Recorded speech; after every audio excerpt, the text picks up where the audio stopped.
Përshëndetje, shikuesët Monitor, jemi në një episod të ri të podcastit ton Business Plus dhe do të flasim sot për vendimin e fundit të Bankës së Shqipërisë që tenton një farmase të frenoj disi kreditimin për blerjen e banesave. Për të folur rreth kësaj çështje dhe efekteve që pritet të ketë në tregun imobiliar në vend, kemi të ftuar zotin Reinaldo Pipiria, që është sekretari i përgjithshëm i Shoqatës Shqiptare të Pasurive të Paluajtshme në Rea. Përshëndetje dhe mirë se erdhët. Kënaqësi me ju.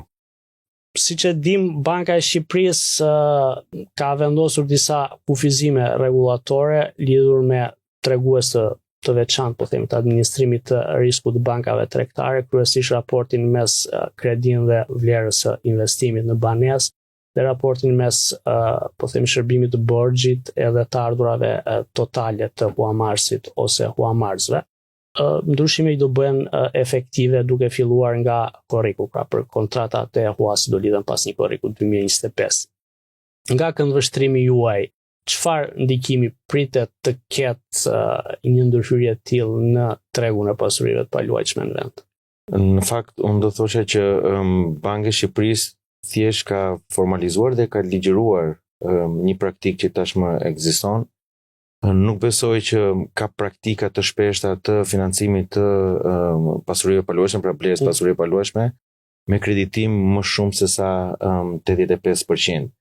Ka pasur oferta nga sektori bankar për raste të caktuara 100%, por kanë kërkuar dopje kolateral, pra sigurim shumë të madh me kolateral, edhe një analizë shumë të kujdesshme për sa i përket burimit të ardhurave. Por këto nga ana tjetër nuk kanë qenë praktikat e zakonshme. Kështu që nëse do të flasim për efektet, mendoj që nuk do të ketë efekt sektori bankar për shkak se tashmë bankat operojnë me 85% maksimumit të vlerës, madje në shumicën e rasteve është 80%. Në të njëjtën kohë të vlerës së blerës, në të njëjtën kohë nëse shikojmë mënyrën se si operojnë bankat për sa i përket raporteve të vlerësimit, për sa i përket FSV-s, pra Forced Sale Value, për sa i përket gjithë procesit, shpeshherë financimi nga sektori bankar shkon 64-65%. Kryesisht bankat janë konservatorë në vlerësimin e pronës, edhe pse mund të vlej 100.000 euro, vlerësohet me FSV-n tek 80.000 euro dhe në shumicën e kohës japin 80-85% të këtij 80.000 euro, që shkon në vlerat realisht kreditimi me vlerën reale të pronës 64-65-70%. Kështu që në realitet më është dukur një dalje e beft dhe shumë zhurmë për asgjë nga Banka e Shqipërisë, ndërkohë që realiteti kështu funksionon. Nuk ka nevojë për tu pompuar dhe për tu reklamuar kaq shumë, sepse nuk kemi një ndryshim real. Në të njëjtën kohë, për sa i përket pjesës së shërbimit të borxhit ndaj të ardhurave, sidomos kur flasim për pjesën e financimit të pasurive paluajtshme, në përgjithësi kanë vajtur 25-30%. Pra, në gjitha rastet, edhe ne në ndërmjetësimin e pasurive paluajtshme sugjerojmë që kësi kredis që është për pasuri paluajtshme mos të kalojë më shumë se 25-30% të ardhurave familjare që keni. Kështu që nëse kemi parasysh gjithë ngarkesën që mund të jetë në ekonominë shqiptare, besoj që ka shkuar më tepër ngarkesa te pjesa e kredive konsumatore, për shkak se janë gryer kursimet e shqiptarëve nga inflacioni, dhe për shkak se janë gryer kursimet shqiptare edhe për shkak të zhvlerësimit që ka pasur euro dhe gjithë tjera. Por pjesa e pasurive paluajtshme nuk është se ka gryer të ardhurat e shqiptarëve, sidomos në rastin e financimit të sektorit bankar, që ndrojmë në vlerën 25-30%, përsa përket shërbimi borxhit. Dhe kjo është e gjitha, në kjo është po themi gjithë teoria ekonomike, gjithë pjesa e financimit në mbar botëror, po themi shkojnë në këto nivele, në këto nivele, pra thonë mos e ngarko më shumë se sa 25-30% me kësin për pasurinë e paluajtshme. Qartë, pra ju mendoni që kjo vendimarrje e Bankës së Shqipërisë kryesisht formalizon një praktikë që tashmë ekziston dhe është e konsoliduar në treg me pak përjashtime, apo? Mendoj që po. Mendoj që është vetëm një formalizim. Mendoj në të njëjtën kohë patjetër që më shkon e gjithë logjika në background është një kërkesë e dikurshme e FMN-s. Patjetër besoj që ishte përgjegjësi e Bankës Shqipërisë të dilte dhe t'i tregonte FMN-s që po, ne po i zbatojmë sugjerimet tuaja, por në të njëjtën kohë mendoj që nuk ka nevojë për kaq shumë reklam dhe nuk ka nevojë për këtë paqartësi mbi të cilat dhëna është bazuar Banka e Shqipërisë. Pra në gjitha ndarjen publike, në komunikatën për shtyp të Bankës së Shqipërisë ka shumë pikë pyetje. Okej, morë këtë vendim. Por pse ky vendim? Ekspozimi i sektorit bankar në raport me depozita në Shqipëri është 46, 47 e 50%, më shumë, pra 50% depozita janë pa përdorura. Praktikisht flen në sektor bankar. Pjesa që lidhet me pasuritë e paluajshme është jo më shumë se sa 50% e gjithë ekspozimit. Pra po flasim për 26% të depozitave të shqiptarëve të cilat janë të lidhura me pasuritë e paluajshme. Ndërkohë që pjesa që lidhet drejt për drejt me rezidencialen, pra me banesat, që Banka e Shqipërisë vë theksin, është vetëm 50% e pjesës që lidhet me pasuritë e paluajshme. Por flasim për 13% apo 15% të gjithë depozitat shqiptare që lidhen drejt për drejt me banesa. Pra po flasim për 2.1 miliard euro ekspozim sot që lidhet me banesat dhe që kryesisht mbahet nga individë. Pra nuk po flas për pjesën komerciale, nuk po flas për fabrikat, për çdo gjë tjetër. Kështu që Banka e Shqipërisë nuk i përmend në vendim që çfarë të shqetëson 13% i depozitave që po lidhen me pasuritë paluajshme. Banka e Shqipërisë përmend që kemi marrë këtë vendimarrje për të mitiguar rrisjet të cilat vijnë nga rritja e papunësisë. Rritja e papunësisë sot papunësia në Shqipëri është 8.8%. Në mandatin e 4 qeveria është e angazhuar që ta çojë në mesatarin e Bashkimit Evropian 6%. Pra nuk shifet në horizont një rritje papunësisë. Banka e Shqipërisë përmend kemi marrë këtë vendim për të mitiguar rrisjet që vijnë nga pjesa e kreditdhënies që nuk po performon, NPL, kreditë e këqija. Kreditë e këqija në rang vendi kanë rënë, janë më pak se 5%. Kreditë e këqija në vetë raportin e stabilitetit të Bankës së Shqipërisë për pasuritë paluajshme thonë është duke performuar nga 2% që ka qenë më herët, ka rënë në 1.7 dhe në fund të 2024 duhet të jetë në 1.6%. Pra, më ndihmoni të kuptoj pse ky vendim tani dhe kaq i pompoz dhe kaq i reklamuar. Ju doni të thoni që nuk ka një rrezik sistemik dhe nuk ka indikacione për një të paktën mbi dhënat e deri tanishme për një rritje të rrisjeve reale. Po nga ana tjetër ajo që ka ndodhur është që në vitet e fundit kemi një rritje të shpejtë të portofolit të kredisë për pasuritë paluajshme në përgjithësi dhe për banesa në veçanti. Dhe nga ana tjetër edhe një rritje të shpejtë të çmimeve të banesave. Sesa kjo rritje pastaj kjo është pak e diskutueshme në mungesë të dhënave shumë të konsoliduara, apo themi lidhur me ecurinë e tregut të banesave. Gjithsesi me sa kuptojmë shqetësimi i Bankës së Shqipërisë është ai që e quajmë po themi efekti flus, pra nëse kemi një mbi nxehje të tregut që mund ta ekspozoj sektorin pastaj ndaj rreziqeve në të ardhmen. Më lejo të qëndroj tek dy komponentet. Rritja e shpejtë e ekspozimit të sektorit bankar ndaj pasurive paluajshme. Unë besoj të paktën në gjithë statistikat sa e njoh, turizmi, real estate dhe ndërtimi përbëjnë 1/3 të ekonomisë shqiptare. Atëherë, turizmi, real estate dhe ndërtimi, çfarë ekspozimi ka sot? Pra pjesë të ekspozimit në këtë 8.5 miliard euro që duhet të jetë ekspozim sektorit bankar, ç'pjesë zën? A ka ndonjë deformim në ekspozimin e sektorit bankar ndaj të këtyre tre sektorëve? Pse lidh real estate, turizëm dhe ndërtim?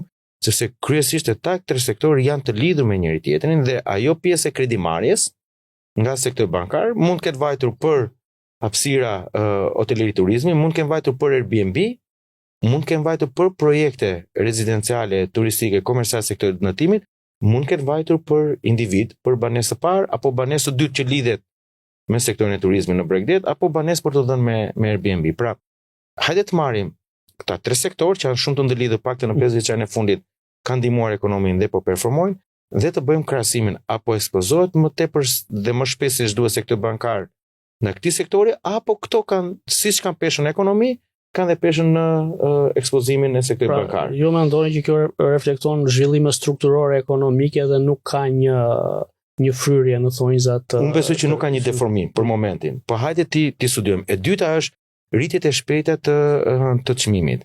do duhet të jemi të kujdesshëm ta lidhim patjetër që Banka e Shqipërisë ka këtë mundësi të lidhë rritjet e çmimeve me luhatjet e kursit këmbimit. Pra euro është vlerësuar masivisht. 97.8 do të jetë sot. Ka qenë 223 2020-2021 pak në 5 vjeçarin e fundit. Në të njëjtën kohë, Banka e Shqipërisë i vlerëson po themi trendin e çmimeve bazuar mbi indeksin Fisher. Dhe ne dim se sa gropa ka ai indeks, se si matet ai indeks, se si ekzekutohet vrojtimi i tregut nga instati. Praktikisht me 170 e pak subjekte, duke lënë të pambuluar një pjesë të mirë të tregut. Pra ha shumë diskutime. Nuk është e vërtetë që çmimet në Shqipëri janë rritur 25-40% si nxjerr Banka e Shqipërisë. Po ta bësh vrojtimin vetëm aty ku është Banka e Shqipërisë, vetëm me kullat që janë rreth rrotës Skënderbeut, ndoshta po. Po ta shtrim në gjithë Shqipërinë, mendoj që jo. Sidomos vitet e fundit nuk ka një rritje dyshifrore. Pra kryesisht ka një rritje 8, 9, 5 në disa raste. Po le ta shtrim në gjithë Shqipërinë. Po ka rritje të shpejtë në Bregdet. Saranda patjetër që është rritur shpejt. Disa projekte elitare patjetër që janë rritur shpejt për shkak të interesit tuajve. Por në gjithë Shqipërinë mesatarisht, sidomos nëse marrim parasysh dhe pjesën e vlerësimit të euros, nuk besoj që janë rritje 25 apo 45% vit pas viti. Në qartë, pra ju mendoni që rritja që raporton Banka e Shqipërisë është e mbivlerësuar për shkak të kryesisht segmenteve të tregut që vrojtimi mbulon sidomos. Nga analiza dhe vrojtimi kryesisht mbulon ndërtimet e reja. Dhe ndërtimet e reja ka një prirje që të dalin me çmime më të rriten pak më shpejt për shkak të cilësitë dhe për shkak të projekteve që mendoj që do të mbarojnë pas 4-5 vitesh. Në qartë. Nga të dhënat që dispononi ju, nëse mund të referohemi periudhës fundit 2024, sa vlerësoni që mund të ketë qenë rritja e çmimit mesatar të pasurive të paluajtshme? Ne në të gjitha rastet nuk shikojmë rritje dyshifrore. Pra qëndrojmë gjithmonë në vlerat 5, 8, 4 në disa raste, pra nuk kemi parë një rritje dyshifrore. Ka pasur tendenca për të rritur pak më shpejt vitin e kaluar, por tregu viti i kaluar nuk ka qenë në optimizëm. Ka pasur tendencë për të rritur për shkak të mungesës së ofertës, për shkak të ngurtësimit nga loja që u bë me rivlerësimin, dhe kjo i dha një mungesë optimizmi pasaj tregut. Dhe kryesisht gjithë presioni u ngarkua në pjesën e fundit vitit, duke tentuar që të mbyllen ato transaksione që mund të mbyllen. Ndërkohë që në tremujorin e parë të 2025-s, nga dhëna zyrtare nga ASHK-ja ka një rritje me 20% të kontratave të shqipblerës, pra po themi për apartamentet ka rifituar ritmin tregu dhe mendoj sidomos për shkak të gjithë eksplozimit të Shqipërisë në arenën ndërkombëtare do të ketë një vit shumë të mirë në pjesën e Bregdetit. Pra do duhet shikojmë sidomos pas përfundimit të sezonit zgjedhjeve, po themi pjesa tjetër do duhet ketë një performancë shumë të mirë. Pra kryesisht Tirana ka stabilitet, Bregdeti vazhdon ka transaksione, ka kërkesa, dhe vërtet ka kërkesa për projekte të cilat janë ongoing. Nuk po them vetëm për projekte përfunduara, por projekte të cilat janë ongoing. Ka interes nga çdo cep i Europës, ka interes të paktën ne si shoqat kemi interes nga 3 shoqata të tjera në Amerikë që duan që në pranverë të 2026-s të vinë të vizitojnë Shqipërinë me idem për të bërë biznes.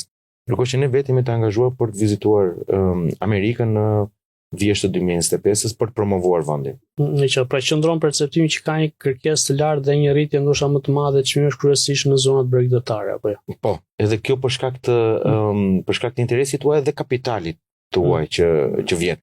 Që të themi të vërtetën nuk ndikon, nuk financohen nga sektori bankar, pra janë kapitali freskët që vinë jashtë Shqipërisë. Pavarësisht se ka pasur disa momente nga disa banka të cilat kanë projekte interesante për financimin e tuajve. Me që dolim të kjo pjesë, është e rëndësishme të kuptohet cila përqindje e kërkesës për pasuritë paluajtshme mbulohet nga kredia bankare. Pra, në qoftë se do t'i referohemi vrojtimit të Bankës së Shqipërisë, për cilën sigurisht ju keni shumë rezerva, sipas periudhave bëhet fjalë 50 deri në 60% të transaksioneve financohen me kredi. Nga vlerësimet tuaja, çfarë pjesë e këtyre transaksioneve mbulohen nga kreditë bankare? Nga vlerësimet tona, të cilat kryesisht mbulojmë rishitjen, ne jemi më lart se sa 50-60%, pra shkojmë tek 70%, 70% e portofolit shkon me financim nga sektori bankar. Pjesa tjetër janë me individët që kanë shtëpinë e dytë apo shtëpinë e tretë në këtë gjë. Dhe kryesisht ky 70% që duke qenë shtresa e mesme, ky mban këtë ngarkesën më të madhe, po themi që shkojnë për kredi 80-85% për financim. Pra, ju vlerësoni që masa e financimit me kredi në raport me totalin e transaksioneve, pra është pak më e lartë.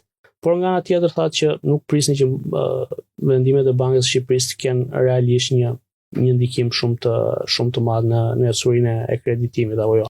Megjithatë, një shqetësim që patëm ndarë në një bisedë fundit është çështja e perceptimit apo jo. Po, në afatgjatë nuk pres se ka ndikim, na ka vështirësuar jetën përse përket ndërmjetësimit pasurie paluajshme, sepse tashmë për shkak të deformimit që ne kemi në treg që vjen për shkak të barës fiskale, pra për shkak të politikës fiskale, ne vitin e kaluar kemi pasur shumë vështirësi për të kryer transakcione dhe për të bindur shitsin që të tregtojë pasurinë në kohë dhe për mos shkaktuar deformime artificiale në treg duke shmangur pagesën e taksave. E kemi këtë problem se është 15% dhe mundohemi të edukojmë gjithmonë edhe shisin dhe blersin që më mirë deklarosh çdo gjë, paguaj të gjitha, është mirë të jemi drejt ekonomisë informale dhe kemi ngritur si shqetësim gjitha tavolinat dhe ja themi për ditë qeverisë këtë gjë që ore ula të 15% çohet 3%, çohet 5%, bëhet si gjithë Europa. Tani duhet ja themi edhe Bankës së Shqipërisë që shiko me këto vendimare që ti e duke marrë, po e deformon akoma më tepër tregun, sepse po e pompon dhe po e reklamon shumë një vendimare që realisht kështu ka funksionuar. Shitsi kryesisht i referoni një efekti psikologjik me sa kuptoj. Një efekt psikologjik që mund të ketë ndikim real në treg. Domethënë ne edukojmë shitsin që deklarojë çdo gjë dhe mos mandi taksat. Tani duhet të edukojmë shitsin që shiko, nuk e ka seriozisht sektori bankar, do vazhdoj do financoj. Sepse për shitsin është, okay, mi që po paguaj gjitha taksat, por të riun tani të pres sa të bëhet kredia. Se është ky mentaliteti që kredia merr gjatë, pavarësisht se ne kemi edukim dhe kemi marrëveshje me sektorin bankar, që ne ti para analizojmë dhe para kualifikojmë klientët, pra blerësit, tani duhet të punojmë shumë me shitsin që shikoj lutem vazhdo shite me kredi se nuk do ndodhi asnjë gjë. Pra nuk është keq ta tregtosh shtëpinë me kredi sepse sektori bankar do vazhdoj do financoj. Kjo është një gjë e dyta në momentin që tregu nuk funksionon, fatkeqësisht do të jetë i orientuar drejt keshit. Dhe po filloj perceptimi që shiko, ka thënë Banka e Shqipërisë, mos shko te banka se nuk do marrësh më lek, familjet e reja, blerësit e parë, të detyrohen të kërkojnë borxhe. Dhe kur ti e di që ka një kufi të shkruar 40%, çfarë do bësh? Do fillosh të manipulosh të ardhurat, do fillosh të manipulosh të dhënat, do fillosh të kërkosh borxh në gri, do futesh në situata të cilat nuk janë normale. Kështu që gjithë ky angazhim i Bankës së Shqipërisë për promovuar këtë vendim, sjell një sfidë me shitsin, sjell perceptime të gabuara në treg, do të nxjisi shkuarjen drejt keshit. Dhe shkuarja drejt keshit nuk ndihmon as Bankën e Shqipërisë, nuk na ndihmon ne, nuk ndihmon askën, sepse huamarrjen në tregun e zi ti nuk ke mundësi ta vërtetosh. Sado informacion të marrësh, do dalë jashtë kontrollit. Dhe shkuarja drejt keshit ul të gjithë kapacitetin e sektorit të real estate dhe e qeverisë, gjitha këtove të cilët duan të luftojnë informalitetin, duan të luftojnë pasimin e parave. Kështu që kjo zhurmë për asgjë nuk i vlen askujt. Pra ne them që nuk ishte një lëvizje matur e peshuar e Bankës së Shqipërisë, ishte më shumë një hajde t'i bëjmë qef FMN-s, dhe ndërkohë që mbi nxjerrja e tregu pasuri paluajshëm mund të ftohet me politika fiskale. Pra, ti bëjmë qefin FMN-s dhe ti bëjmë qefin qeverisë vazhdo mbahet 15%. Ndërkohë që mund të ishim ulur palë, Banka e Shqipërisë, ne edhe Ministri i Financave dhe hajde gjejmë politika të matura fiskale për të ftohur tregun e real estate, po them për të ulur ritmin e shpejtë. Me sa kuptoj keni fjalën duke ulur tatimin mbi të ardhurën nga shitja e pasurive të paluajtshme do të rritej oferta e pronave në treg dhe kjo do të kishte një lloj efekti në frenimin e rritjes së çmimeve. Në frenimin e rritjes së çmimeve dhe në ndihmesën gjatë gjithë tregut, që mos të ngarkohet, duke pasur më shumë ofertë, ka më shumë konkurrencë, ritmet nuk rriten shpejt çmimet, ritmet bien, por edhe ka mundësi të shërbehet edhe ajo shtresë e shoqërisë me një strehim të përkohur që ndoshta sot e ka të vështirë dhe pa u ngarkuar domosdoshmërisë me një barë të lartë financiare. Nëse studiojmë vendet e Bashkimit Evropian, e para haroj që ka 15%, siç e kemi në Shqipëri, ka politika për shtëpinë e parë, shtëpinë e dytë dhe për mbajtje gjatë të pasurisë paluajshme, pra dekurajimin e spekulimit. E dyta ka politika të sektorit bankar, pra unë u mundova dhe nuk gjeta asnjë rregullore në direktivat e Bashkimit Evropian dhe asnjë rregullore po themi në Bankën Evropiane Qendrore, në ECB-n, për tavane të tilla. E dyta ka pasur incentiva për blersin e parë. Pra Banki i Shqipërisë del e thotë ti nuk do financosh. Po kemi një shtresë shoqërisë, kemi ca familje të reja, kemi moshë mesatare 37-42%. Mosha mesatare shqiptarëve që martohen është 33 vjeç mesatari sot. Pra praktikisht deri në 43 vjeç në 10 vjeçarin e parë të martesës që më shumë mundësi ti stabilizohesh në karrierë dhe më shumë mundësi ti fillon ndërton familjen tënde me fëmijën e parë dytë dhe më shumë mundësi ti në atë moment ti je gati për të bler shtëpinë e parë. Ndërkohë që Banki i Shqipërisë e penalizon, pra nuk ka asnjë lloj incentive.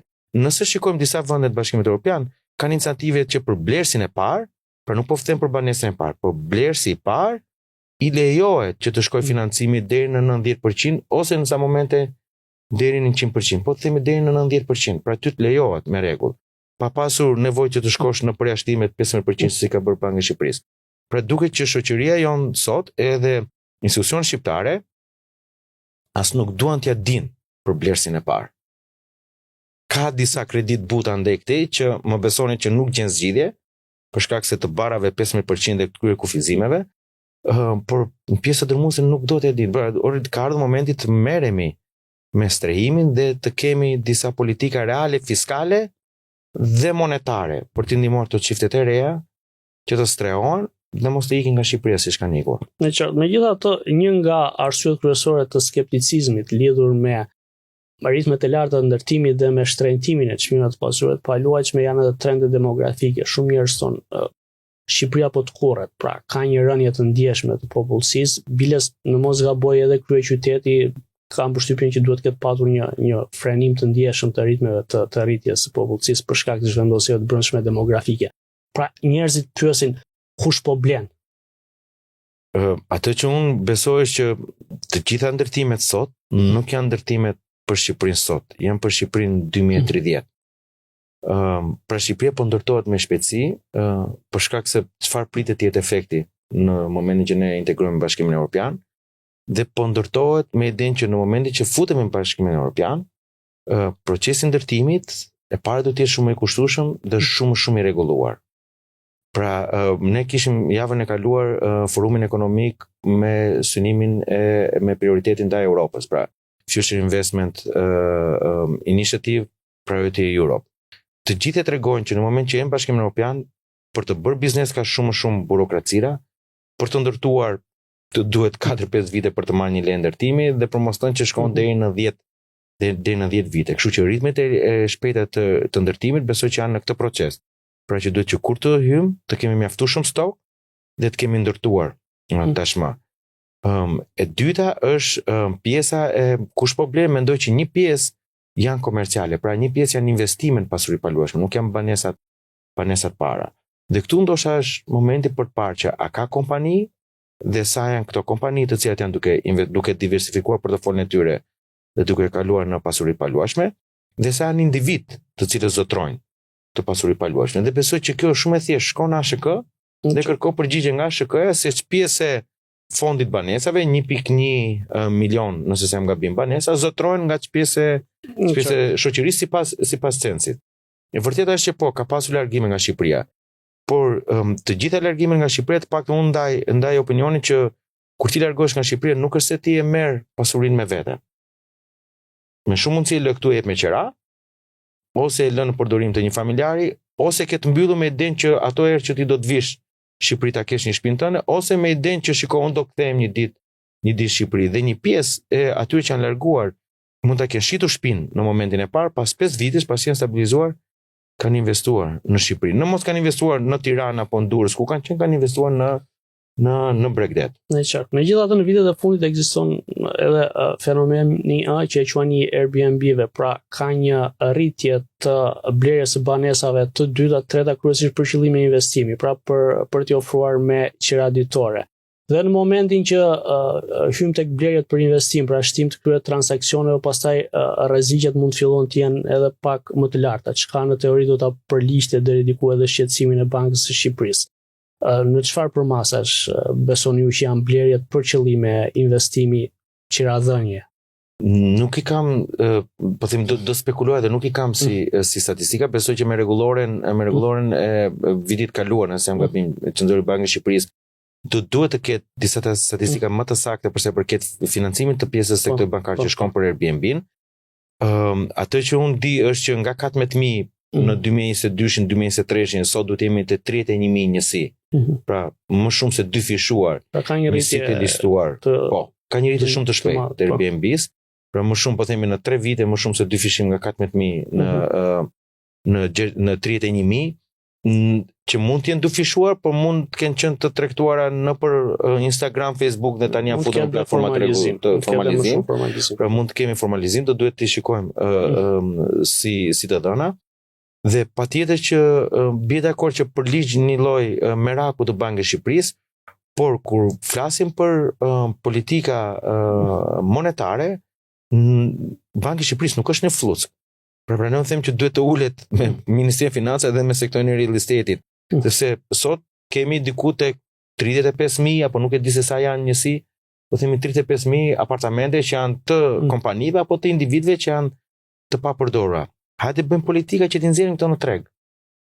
Pra nuk bëhet çdo gjë duke frenuar financimin nga sektori bankar. Duhet të ulin të 3 palë, Banka e Shqipërisë, Ministria e Financave, real estate, ndërtimi 4, të ulin bashkë si të bëjmë që këto 35.000 të nxirren dhe të vendosen në dispozicion të njerëzve për t'u strehuar, sepse unë besoj që ka stok nga kompanitë që kanë inventar, ka dhe individë të cilët i kanë aty.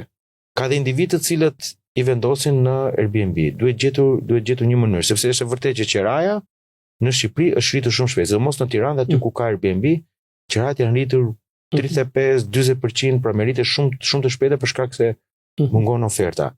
Oferta është e bllokuar për shkak të Ministrisë së Financave. Tani bie që do jetë çik më tepër e bllokuar dhe për shkak të perceptimit që nuk shitet me kredi. Në qartë. Edhe një pyetje fundë, pyetje e zakonshme, $1 milion që bëhet për tregun e pasurive të paluajshme, që a kemi të bëjmë me një flus çmimesh dhe a rrezikon që të plotësas kjo flus? Nga sa folim deri tani, me sa kuptova ju nuk besoni që ka një flus, dhe besoj se argumentuat edhe pjesërisht, por nëse doni të jep një përgjigje pak më të shqelluar për këtë pjesë. Pra kemi flus të çmimeve të pronave dhe ekziston një rrezik i tillë. Nëse do ta zgjeroj bisedën e fluskës, jo në atë flus që jemi mësuar ne ta shikojmë vetëm nga sektori bankar. Sot duhet parë me kujdes cilat janë burimet që financojnë blerjen e pasurive paluajshme. Pra kemi sektorin bankar, 50% po themi të gjithë aktivitetit, kemi investimet e juaja direkte, pra 550 milionë euro sektor bankar, 380 milionë euro është pjesa e investimet e juaja direkte. Kemi pjesën e remitancave, po themi pra të peshë që gjë sektori bankar, që gjë sektori real estate diku tek 70 milion apo 100 milion euro, kemi dhe pjesën e kursimeve.